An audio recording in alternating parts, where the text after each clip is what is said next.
also want to start with, because I believe that every chaplaincy, we start with our own bodies and we show up in our body.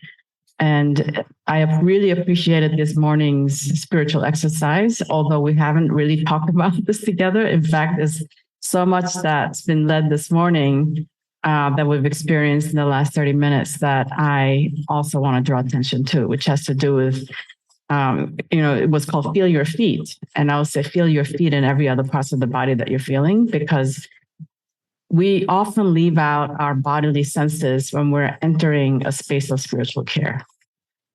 And yet that can be one of the most important information about what is happening, is how it's reflected on your own feeling in your bodies.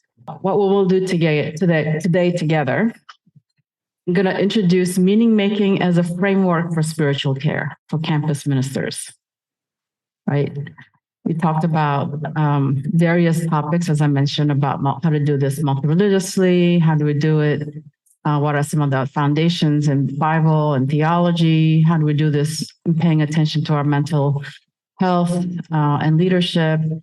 And so what does it mean to say spiritual care is really about meaning making? I'm making a claim. You could push back, you can disagree, but I'm making a claim. I invite you into the space of that framework. What is it? What if I said the spiritual care or campus ministry is really foundationally, elementally about helping people make meaning?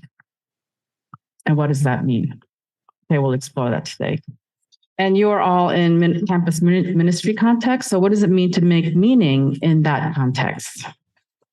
And then we're going to engage some meaning-making skills. How do we do it? What are some of the skills that are necessary for us to provide and be there for us assisting students make meaning? And why does that matter? And then we'll do our a reflection on the spiritual assessment, which is part of the tool. Because one of the goals of this session is not to talk about what it means to make meaning, but also give you the concrete tools so you could practice with them, right? You can take it away and work with it. And what are some of the spiritual care interventions that we need to do in times of challenge and suffering?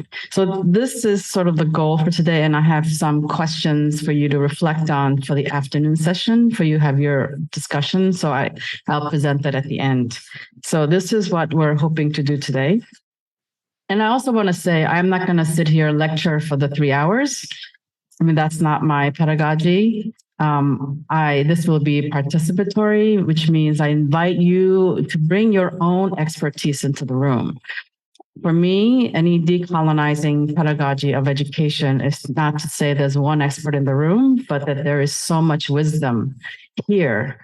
And my role as an educator or facilitator is to bring out those wisdom to be shared among all, and how I might kind of guide that wisdom sharing session. So I hope that this can also be a wisdom sharing session with the knowledge that's here in the room.